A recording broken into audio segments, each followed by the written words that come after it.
কুষ্টিয়ার ইসলামী বিশ্ববিদ্যালয়ে জুলাই বিপ্লবের আকাঙ্ক্ষা ও গণমাধ্যম শীর্ষক উন্মুক্ত সেমিনার অনুষ্ঠিত হয়েছে। শনিবার দুপুরে বিশ্ববিদ্যালয়ের বীরশ্রেষ্ঠ হামিদুর রহমান মিলনায়তনে ইসলামী বিশ্ববিদ্যালয় প্রশাসন ও ইসলামী বিশ্ববিদ্যালয়ের সাংবাদিক সমিতির যৌথ উদ্যোগে এই সেমিনারের আয়োজন করা হয়। সেমিনারে প্রধান অতিথি হিসেবে উপস্থিত ছিলেন ইসলামী বিশ্ববিদ্যালয়ের vice chancellor professor doctor Nakib Mohammad Nasrullah. এ সময় প্রধান উপদেষ্টার প্রেস সচিব শফিকুল আলম উপস্থিত ছিলেন।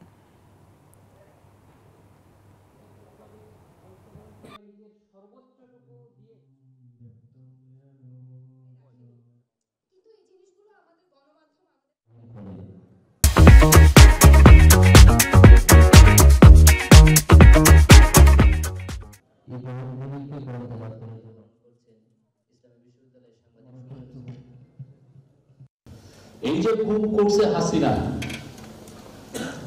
এই যে গুম, এইগুলোর আমরা জাস্টিস এন্ড অ্যাকাউন্টেবিলিটি আছে। তার নামে কেস হয়েছে আইসিটিতে, তাকে আমরা এক্সট্রাডিশন চেয়েছি এবং এটা একটা লিগ্যাল প্রসেসে তাকে, এবং আমরা পুরো সারা জাতি যদি সোচ্চার থাকি এবং এটা যদি আমরা প্রেসার রাখতে পারি, ঠিকই তাকে আনা হবে। যতদিন আমাদের এই গভর্নমেন্ট আছে এবং পরবর্তী গভর্নমেন্ট সবাই মিলে, এটা আমাদের একটা 1 নাম্বার দায়িত্ব হবে তাকে ফিরিয়ে এনে বিচারের সম্মুখীন করা।